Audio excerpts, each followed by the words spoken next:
Assalamualaikum warahmatullahi wabarakatuh. Perkenalkan, nama saya Muhammad Syafiq Adil Hakim dengan NIM 078. Di sini saya akan menjelaskan tentang memori, bagian short term memory. Apa itu memori? Terlebih dahulu, memori yaitu fungsi yang terlibat dalam proses mengenang masa lalu, keseluruhan pengalaman masa lalu yang diingat kembali, dan pengalaman khas yang paling diingat menurut Chaplin tahun 2002. Jadi memori itu adalah kenangan masa lalu. Begitu.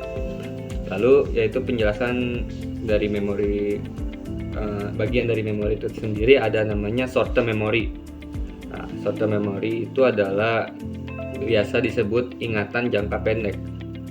Nah, short term memory adalah suatu proses penyimpanan memori sementara. Artinya, informasi yang disimpan hanya dipertahankan selama informasi tersebut masih dibutuhkan. Jumlah informasi yang bisa disimpan dalam memori jangka pendek sangat terbatas. Hanya 5 hingga 9 informasi saja yang dapat berada dalam memori jangka pendek sekaligus.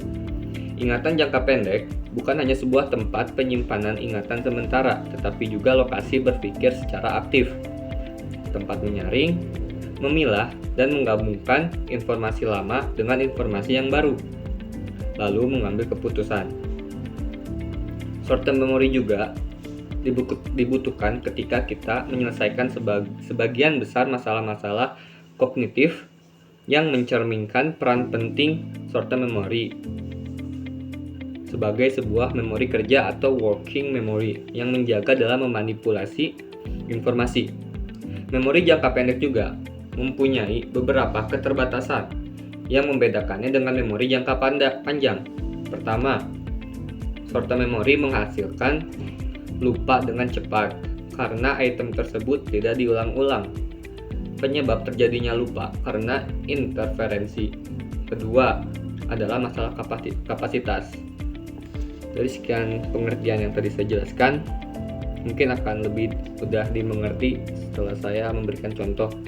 Jadi saya akan memberikan contoh short term memory yang sering terjadi di masyarakat.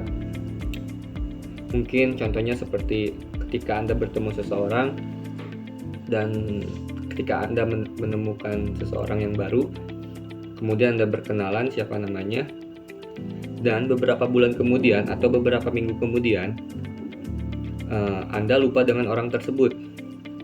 Kenapa? Karena Anda tidak memiliki kesan kepada orang tersebut atau tidak mengulang nama orang tersebut. Jadi Anda beberapa minggu kemudiannya lupa. Jadi itu disebut short term memory karena tidak mengulang nama orang tersebut dan orang tersebut tidak berkesan bagi Anda. Nah, jadi begitu ya penjelasan dari saya mengenai short term memory. Sekian, mohon maaf bila ada kesalahan dari materi yang saya berikan. Wassalamualaikum warahmatullahi wabarakatuh.